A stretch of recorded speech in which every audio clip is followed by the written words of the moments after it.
영원하시 우리 주님의 살아계신 주님의 이름을 찬양합니다. 아멘. 할렐루야.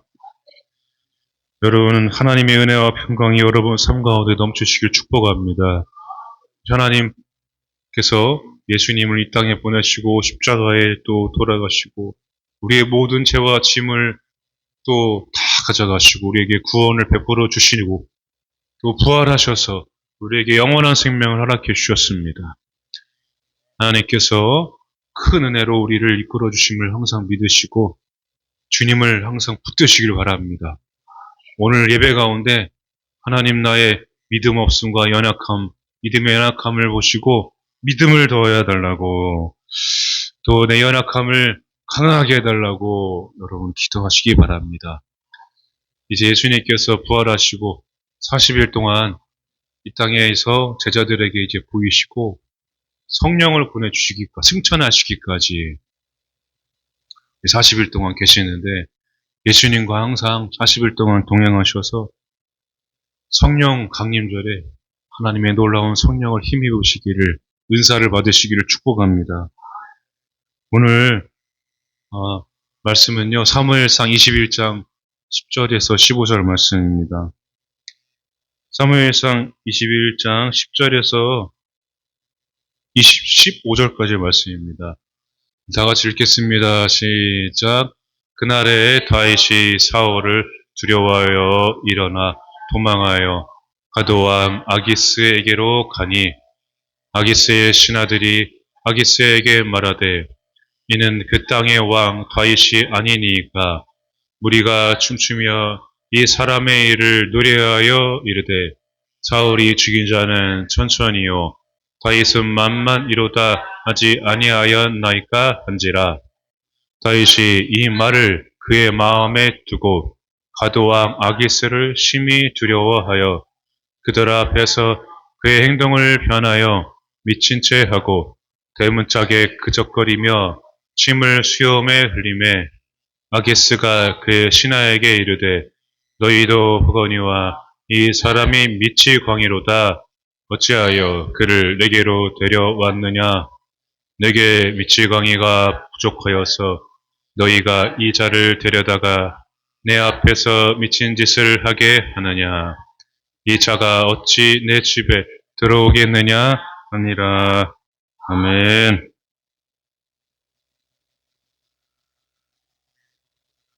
오늘 성경은 다윗 왕에 대해서 기록한 내용인데 역대 기록 중에서 누가 봐도 정말 처참하고 비참한 수치를 당하는 장면이 기록되어 있습니다.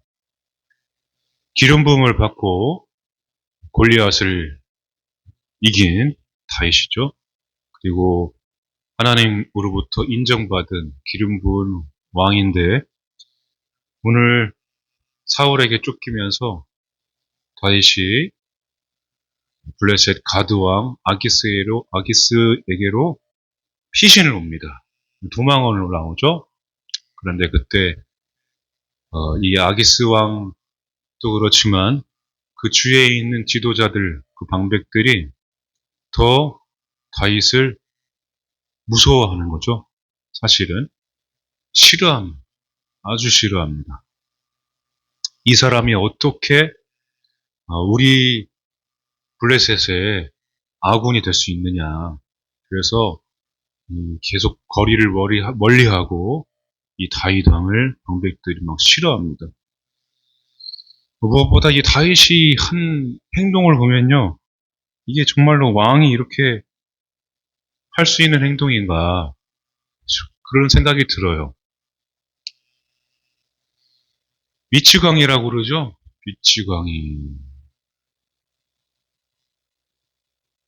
13절에 보니까 그들 앞에서 그의 행동을 변하여 미친 채 하고 대문짝에 그적거리며 침을 막 수염에 흘렸다 이렇게 표현하고 있습니다.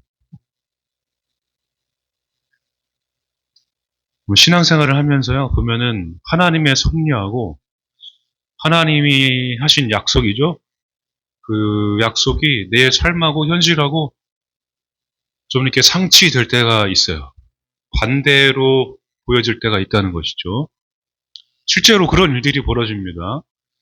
여러분 예배 드리고 정말 뜨겁게 찬양하고 내가 기도를 정말로 목이 터져라 했고 열심히 나도 말씀 읽었고 열심히 나도 주님을 바라봤는데 이상하게 내가 수치를 당하는 일이 많을 때가 있습니다. 하나님께서는 분명히 약속을 해주셨어요. 이스라엘 백성에게도 약속해 주셨고 다윗 왕에게도 약속을 해주셨고 저와 여러분들에게도 약속의 말씀을 주셨고 그런데 시간이 흐르면서 그게 그대로 되면 좋은데 꼭 하나씩 하나씩 내가 이 고난을 넘어가야 될 때가 있다라는 것이죠. 예수님도 이제 세례를 받으시고 곧바로 어디로 갔습니까? 광야로 가서 시험을 받으시죠. 광야의 시험이 딱 끝나니까 마귀가 떠나가고 천군 천사들이 와서 수종을 들기 시작합니다. 네, 우리도 마찬가지입니다. 여러분, 신앙생활은 우리가 가만히 앉아서 예배 드린다고 그게 신앙생활이 아닙니다. 여기서 예배 드리는 이유는 한 주의 시작을 이 주일을 예배 드리면서 시작하는 이유는 이제 내일부터 있어야 될, 또 내가 있어야 될 그 자리에서 내 직분을 가지고 내가 믿음을 가지고 어떻게 살아가는가가 굉장히 중요하다는 것입니다. 그러니까 오늘 예배 잘 드린다고 끝이 아니라 잘 드렸으면 신앙생활을 삶에서 예배를 더 잘 드리고 더 신앙생활을 잘 할 수 있어야 돼요. 그런 사실은 그렇지 않죠. 잘 할 것만 같은데도 그 약속은 하나님의 은혜는 내가 오늘 아침에 눈을 딱 뜨고 바빠지는 순간 잊어버리기 십상입니다. 그래서 항상 하나님을 우리가 예수님을 의식하고 또 예수님을 부르고 예수님을 따라가야 되는데 하루하루 내가 딱 정해진 시간만 주님을 찾게 되면은요, 그때만 예수님을 내가 찾고 나머지는 바쁘게 생활하다가 예수님을 놓쳐버립니다. 그러니까 항상 가능성, 그러니까 내가 24시간 예수님을 찾고 부르짖고 예수님과 동행하는 것, 그 24시간 예수님과 동행하는 것을 가능성의 문제로 보지 말고 관계로 항상 봐야 돼요. 예수님과 내가 얼마나 가까운가, 내가 밥 먹으면서 오늘 일어나면서 예수님을 불렀는가, 예수님을 찾았는가, 예수님을 내가 밥 먹으면서 같이 이렇게 옆에 계신 것처럼 같이 밥을 먹었는가, 오늘 자기 전에 내가 얼마나 예수님을 찾았는가 반성하고 항상 예수님을 생각해야 된다는 것이죠. 근데 예수님께서 그렇게 우리가 생각하면 좋지만 오늘 이 다윗이 행했던 행동처럼 정말로 그 상황이 약속이 완전하게 이루어질 것만 같은데도 도망을 오고 또 죽음 앞에서 미친 척을 해야만 했던, 할 수밖에 없었던 그 상황이 나에게도 벌어질 수 있다는 것입니다.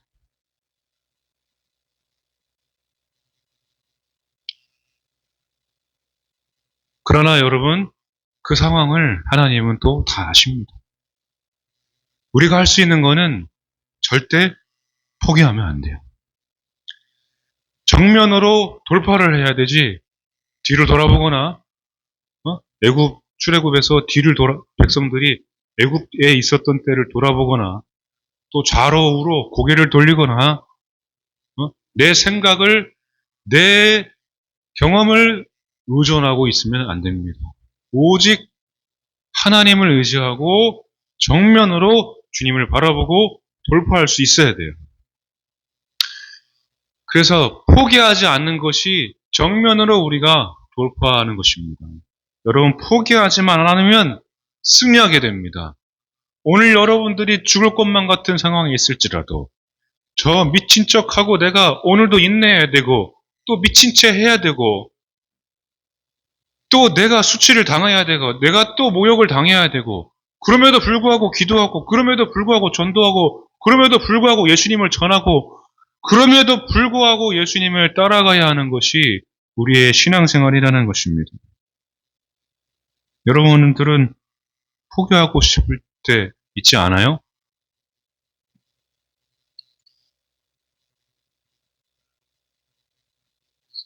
포기하고 싶을 때 정말 많죠. 주저앉고, 아유, 모르겠다. 그냥 여기서 그냥 그만하자라고 할 때가 있습니다. 요나가 그렇게 도망갔죠? 저 스페인 저 끝으로 도망가다가 결국에는 고래 뱃속에 드러나고, 오늘 다윗이 포기하지 않으니까 다윗은 결국 어떻게 됩니까? 진짜 왕으로, 하나님께서 이스라엘 백성을 다스리는 왕으로 이스라엘 국기에도 들어가 있죠. 이스라엘 국기에 다윗의 별이 들어가 있습니다. 이스라엘 백성들이 정말로 칭송하는 그런 왕으로 남아있게 됩니다. 그러니까 절대 포기하지 않으면 그래 뱃속에 들어가듯 저 미친 척을 하고 있어도 하나님께서는 반드시 그 뜻을 이루시게 하신다는 것입니다. 포기하고 싶을지라도 그냥 주저앉아 있으면 안 돼요. 그래도 포기하지 말고 다시 일어나 주님을 더 바라보고 성경을 읽으시기 바랍니다. 성경을 읽고 쓰고 듣고 찬양하고 예배 드리시기 바랍니다. 그 약속은 내가 생각하는 것처럼 이루어지는 것이 아니라 하나님께서 생각하시는 대로 가장 최고의 것으로 그 약속이 이루어지게 됩니다. 여러분 모두에게 행하신 약속하신 그 하나님의 계획은 반드시 이루어지게 되어 있습니다. 그러니까 내 앞에 저 아기스 왕과 블레셋 방백들처럼 골리앗과 같은 그런 존재와 그런 상황들이 있을지라도 절대 포기하면 안 돼요. 담대하게 만군의 여호와의 이름으로 말씀으로 성령으로 여러분 나아가시길 바랍니다. 그러니까 우리가 서로 지금 예배 나온 여러분들이 승리자인 것입니다. 할렐루야. 어떻게 저렇게까지 할 수 있을까? 누가 물어보죠. 목사님들 중에서도 물어봐요. 저한테도 물어보고 또 일반 평신도들도 그렇게 이번에 연회를 했는데 항상 100명 넘게 전도해서 항상 다주 전도상을 받으시는 분이 있어요. 1년에 전도를 100명을 넘게 하는 거예요. 근데 보면은 그게 쉬운 일이 아닙니다. 상 받을 때는 되게 박수치지만은 어떻게 전도할 때 여러분 보시잖아요. 전도할 때 얼마나 사람들이 눈치를 줍니까? 얼마 전에는 지하철에서도 예수전당 보신 줄 아니까 지하철이 멈췄잖아요. 나가시라고. 나가야 출발한다고. 그런 일들까지 벌어지고 있습니다. 또 방법이야 어찌됐든 어디 가서든 여러분 전도지를 돌리고 예수님을 전하고 이렇게 밖에 나가서 노방전도하는 것이 쉽지 않은 시대가 되었습니다. 그럼에도 하나님께서 내 이웃들에게 또 내 주위 지역에 전도지를 돌리고 전도를 하고 또 혹은 그냥 가만히 있어도 핍박하는 소리가 들려요. 가만히 있어도 뉴스에서, 가만히 있어도 드라마에서, 영화에서 이제는 기독교가, 교회가 아주 가벼운 그런 권위가 떨어진 그런 교회로 여겨지고 있습니다. 이용당하는 거죠. 그럼에도 교회는 절대 무너지지 않고 교회는 마지막에 음보의 권세가 틈타지 못하는 부활의 능력으로 세우신 하나님의 교회이기 때문에 마지막까지 교회가 소망인 줄로 믿으시기 바랍니다. 여러분, 예수님도 사실은 그 수치와 수모를 다 당하셨어요. 우리가 잘 알지만은 예수님께서 마태복음 26장 67절을 읽어볼게요. 예수의 얼굴에 침뱉으며 주먹으로 치고 어떤 사람은 손바닥으로 내리며 예수님이 그냥 십자가에 돌아가신 게 아니라 그 전의 상황을 보면요. 배신당하는 상황, 체포당하는 상황, 제자들이 도망가는 상황, 그리고 저 재판을 받으면서 얼굴에 침 뱉으며 침 뱉은 거를 여러분 당해보지 않은 사람은 몰라요. 그러니까 얼마나 수치스러운지 모릅니다. 하여튼 예전에 그렇게 저는 남자 중학교를 나왔는데 별별 더러운 장난을 많이 칩니다.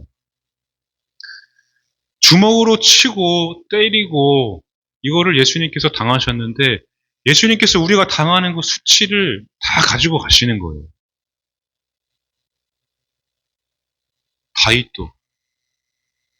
항상 다윗하고 예수님은 항상 이렇게 연결되어 있습니다. 다윗의 씨로부터 나오는 구원자가 바로 누굽니까? 예수님입니다. 그래서 다윗도 지금 여기서 보면은 미친 척하면서 그적거린다고 그랬죠. 예수님도 요한복음 8장 6절을 보면은 가늠한 여인을 성전 마당, 요 앞에 데리고 온 거예요. 바리새인들이, 서기관들이. 가늠한 여인을 여기다가 딱 데려다 놓고 예수님한테 물어봅니다. 예수님 막 시험하는 거죠. 죽여야 되는데 어떻게 합니까? 근데 그때 예수님이 어떻게 했습니까? 갑자기 몸을 굽혀서 땅에다가 뭐 적으십니다. 근데요, 지금 다윗이 무엇을 적었는지, 그리고 예수님이 땅에다가 무엇을 적었는지 몰라요. 아무도 몰라요. 여러 가지 막 그런 내용들은, 결과들은 추측하는 내용들이 있지만은 거의 모릅니다. 나오지 않아요. 근데 원문을 보면 예수님이 이렇게 그적거리며 썼던 그 시간들이요. 하나님께서 음성을 들려주실 때까지, 그러니까 오랜 시간 썼어요, 그거를. 그러니까 서기관들이, 바리새인들이 다그치면서 예수님한테 물어본 거예요. 제언문자가 먼저 돌로 치라고 한 내용이 그냥 그적거리고 금방 얘기한 게 아니라 직설법으로 썼어요. 그러니까 계속해서 미완료로 음성이 올 때까지 예수님께서 계속 썼다는 얘기예요. 이거를 뭐라고 썼는지는 모르죠. 제가 봤을 때는 하나님께 감사의 내용을 쓰지 않았을까. 나사로가 나오라고 살릴 때도 하나님께 감사를 했죠. 감사하는 기도의 내용을 쓰지 않았을까. 그런 생각을 해봅니다. 다윗은 어떻게 했을까요? 다윗은 대문에 뭘 썼을까요? 다윗은 원래는 히브리 원문을 보면요. 뭐 이렇게 때리고 부수고 침 흘리고 막 그 상황에서 뭘 적을 수 있었겠습니까? 다윗 자기만 알아보는 글로 아마 적지 않았을까 그런 생각을 해봅니다. 그렇게까지 왜 그렇게 하십니까? 그렇게 사람들이 손가락질 하는데도 왜 그렇게까지 하십니까? 라고 물어보는 사람이 있어요. 목사님들도 그렇고 교회 다니는 사람도 여러분 세상 사람들은 교회 다니는 사람들은 이해를 못해요. 아니 그렇게 힘들고 어려운데 왜 그렇게 도와주십니까?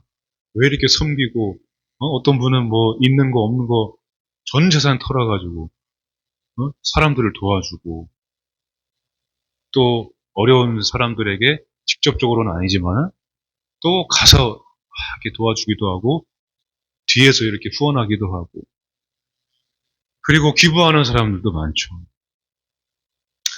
선한 영향력을 끼치는 사람들이 굉장히 많은데 교회에서도 그렇게 믿음 생활하는 사람들을 이해를 못하죠. 세상 사람들은.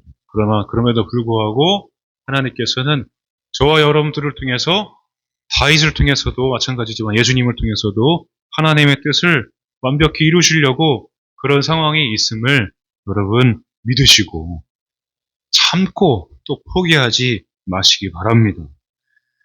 오늘 겪는 인내와 괴로움은 반드시 하나님께서 갚아주십니다.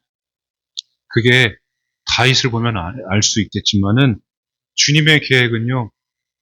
이게 한 계단 한 계단 올라오면은 어느 순간 보면은 다 이루어져 있습니다. 오늘도 여러분 이 설교를 들으면서 이제는 그 하나님의 계획이 더 속히 빨리 이렇게 당겨지게 되는 것입니다. 그러니까 오늘 예배드리고 승리하는 여러분들에게 하나님께서 그 아픔과 괴로움과 그 인내와 수치와 그 모든 것들을 다 기억하시고 덮어주셔서 하나님의 계획이 오늘 또 한 단계 이루어지는 줄로 믿으시기 바랍니다. 이 아기스 왕을 여러분 잘 보시면은, 그러니까 다윗은 처음에 블레셋 땅으로 이제는 피신을 갔던 때가 바로 오늘 본문의 내용이고, 나중에 이제는 600명을 데리고 다시 블레셋 땅으로 망명으로 옵니다. 근데 여기 보면은요, 처음 아기스 왕과 지금 아기스 왕이 태도가 틀려요. 말씀 한번 읽어보겠습니다. 시작. 다윗이 아기스에게 이르되 바라건대 내가 당신께 은혜를 입었다며 지방 성읍 가운데에 한 곳을 내게 주어 내가 살게 하소서. 당신의 종이 어찌 당신과 함께 왕도에 살리까 하니 아기스가 그날에 시글락을 그에게 주었으므로 시글락이 오늘까지 유다 왕에게 속하니라. 아멘. 또 한 절 더 읽겠습니다. 사무엘상 29장 6절입니다. 아기스가 다윗을 불러 그에게 이르되 여호와께서 살아계심을 두고 맹세하노니 내가 정직하여 내게 온 날부터 오늘까지 내게 악이 있음을 보지 못하였으니 나와 함께 진중에 출입하는 것이 내 생각에는 좋으나 수령들이 너를 좋아하지 아니하니. 여기 이 말씀은요 보면은 아기스 왕인데 네가 내게 온 날부터 오늘까지 그렇게 표현을 하고 있습니다. 아기스 왕이. 그러니까 처음에 오늘 본문에 읽었던 그 말씀에서 아기스 왕은 생각을 하는 거죠. 이 다윗 왕이 그 방백들이 지금 아는 것처럼 그 여인들이 찬송한 내용까지 알고 있어요. 사울은 천천히요, 다윗은 만만이라고. 그러니까 그만큼 그 지역에 이 다윗이라는 이름이 굉장히 널리 알려졌다는 거예요. 두려운 존재로. 아주 무서운, 왜냐하면 골리앗을 무찔렀기 때문에. 아기스 왕도 그걸 알겠죠? 근데 다윗이 처음 자기한테 왔을 때 아기스 왕은 생각했죠. 이 사람이 적군이나 우리 아군으로 망명을 오면 반드시 이스라엘을 내 수중에 쉽게 넣을 수 있겠다.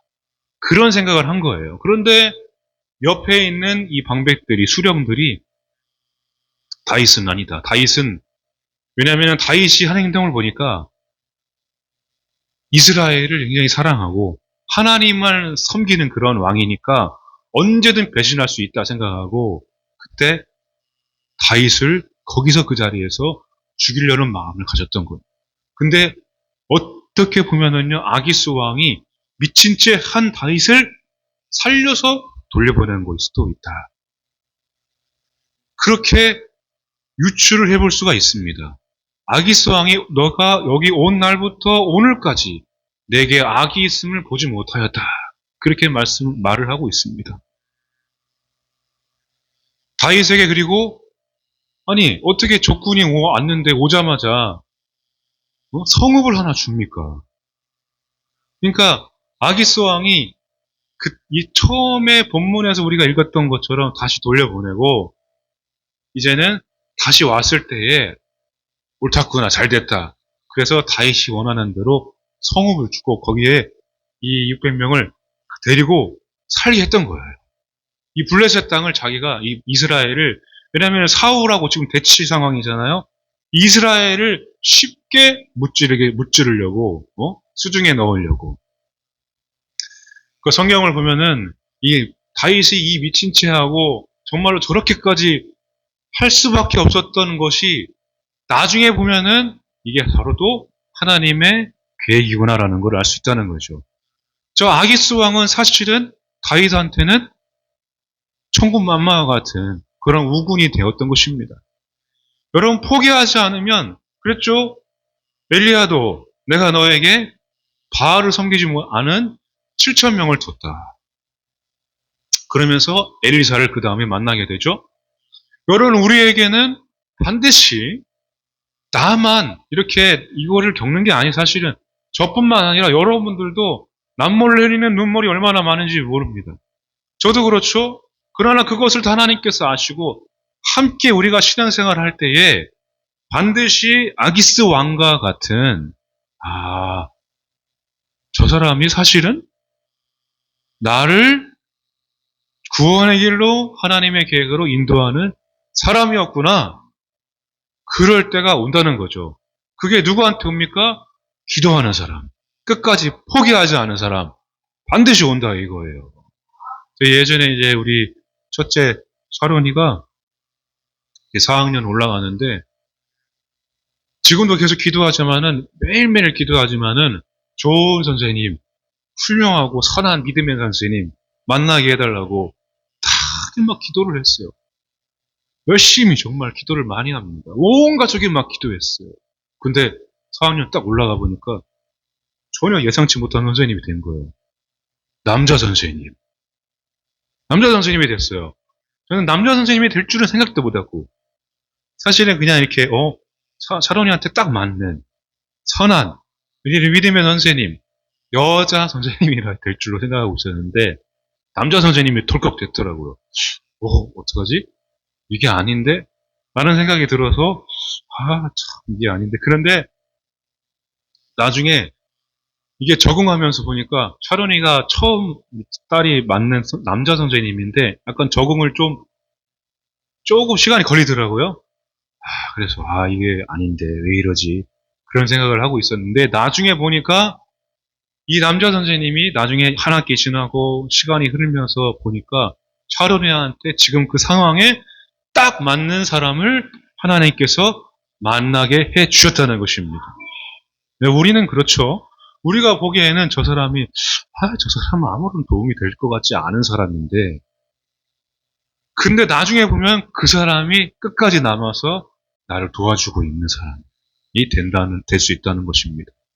그러니까 누구든 소홀히 여기면 안 돼요. 특별히 내 이웃, 내 가족, 내가 아는 지인들, 그 사람이 나에게 있어서 언젠가 이렇게 아기스 왕과 같이 후일을 도모하는데 반드시 필요한 그 사람이 될 수 있다는 것입니다. 혹은 반대라가 될 수 있어요. 저 아기스 왕에게 필요한 사람은 다윗이다.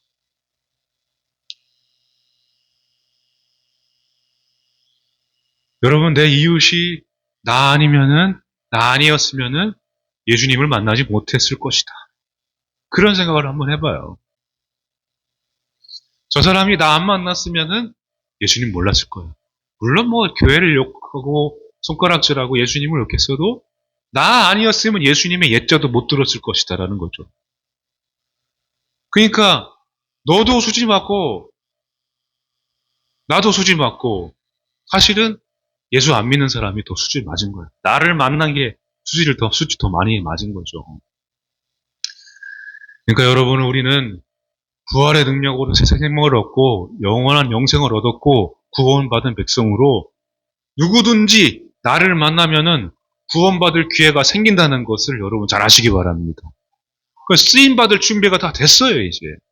그러니까 내 이웃을 만나면 예수님을 전하고, 내가 만나는 지인들에게 예수님을 전하고, 예수님의 형상대로 내가 보여주고, 하나님의 형상대로 내가 살아가고, 예수님을 바라보는 모습을 내가 삶에서 또 보여주고, 그러면서 가까워지고, 또 가까워지고, 또 가까워지면, 어느 날 갑자기, 네가 믿는 신은 도대체 누구냐? 너는 왜 그렇게, 회사에서, 너는 왜 그렇게 직장에서, 사업장에서도 그렇게 회사가 정말로 어렵고 힘든데도 왜 이렇게 싱글벙글 웃고 왜 그렇게 사업이 안 되는데도 될 거야, 될 거야, 또 될 거야, 다시 일어날 거야, 다시 또 잘 될 거야 라고 그렇게 말하고 다니냐. 아멘. 아멘 하는 자에게 축복이 있을지어다. 그렇게 말하고 다니는 사람들에게 사람들이 다가옵니다. 사실은. 망했어. 안 돼. 정부는 뭐 하나 몰라. 저는 대통령 뭐, 정치인들 뭐. 계속 부정적인 얘기만 하고 있으면 어떻게 됩니까? 안 되죠. 그러나 진짜 우리 믿는 자들로서 세상 사람들하고는 다른 삶을 살아가는 게 삶의 예배, 정말 산 제물로 예배드리는 자들입니다. 믿음으로 사는 자들, 예수님 바라보는 자들. 그럼에도 불구하고 아무것도 없는데 예수님 있으니까. 그래도 예수님 계시니까 내가 이렇게 오늘 이렇게 이런 가족들, 이런 예배, 또 이런 하나님의 나라를 바라보며 살아가게 되는 것입니다. 여러분, 하나님께서 아기스 왕으로부터 이 다윗 왕이 탈출하고 다시 올 때 또 미친 척을 하면서 하나님과 함께 하나님을 정말로 포기하지 않고 끝까지 주님을 바라봤던 이 다윗을 보면서 여러분 내 자신의 모습을 보고 사실 예수님께 미치지 않으면은 우리 신앙생활이 덥지도 차지도 않은 신앙생활이 되는 것입니다. 그냥 미쳐야 돼. 예수님께 미쳐야 돼. 예수님만 바라보고 제가 하루 온종일 이 강단에 올라와서 예수님만 바라보고 예수님 찬양하고 기도하는 이유는 그게 제일 좋고 예수님께 미쳤기 때문에 그렇습니다. 이제는 여러분 교회가요. 교회 안에 인본주의가 많이 들어오고 이제는 설교도 이제는 예배도 인위적이고 형식적인 것으로 많이 이렇게 치우치고 교회가 교회 역할을 못하게 되는 상황들이 많이 벌어집니다. 오늘날 우리 교회는 절대 무너지지 않지만은 교회를 또 동시에 세우는 사람은 목사이고 여러분들 우리 예배자들임을 기억하시기 바랍니다. 그러니까 어찌하든지 여러분 미쳤다고 하더라도 반드시 야 그 상황에서 네가 예배할 기분이 나냐? 그 상황에서도 네가 예배를 드릴 수 있냐? 네가 그 상황인데 어떻게 교회를 나가냐 하더라도 반드시 여러분 미친 척 내가 예배를 잘 드리고 그리고 미친 척 하더라도 끝까지 포기하지 말고 예배를 드리고 주님을 버리지 말고 주님을 배신하지 말고 주님을 끝까지 붙드시기를 바랍니다. 누가 뭐라 하든 신경 쓰지 마세요. 하나님은 다 아시잖아요. 하나님이 인정하고 하나님이 알아주는 목회자, 하나님이 인정하는 종, 하나님이 인정받는 종, 하나님이 인정하는 우리 여러분 모두, 우리 교회 가정, 여러분 자녀들 다 되시길 축복합니다. 할렐루야. 주님, 내게 친절한 사람들을 많이 만나게 해주시고 그 사람들에게 내가 복음을 전한 자가 되게 하여 주시옵소서. 오늘 내가 미친 척 정말로 포기할 수밖에 없는 상황에 있을지라도 포기하지 않게 주님 나의 믿음을 지켜주시옵소서. 그 상황이 도저히 내가 참을 수 없는 상황일지라도 주님 모든 상황이 역전되고 하나님의 계획이 이루어지게 하여 주시옵소서. 주님 이제 이 눈물의 이 수치와 이 인내와 이 괴로움을 다 걷어주시고 결실을 맺게 하여 주시옵소서.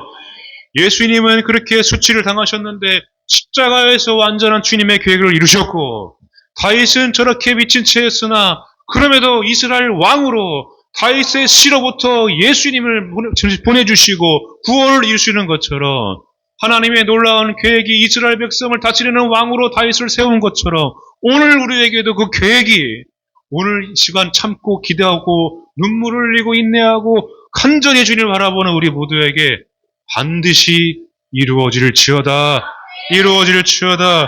여러분 그렇게 선포하면서 기도하시기 바랍니다. 우리 찬양하고 함께 기도하겠습니다.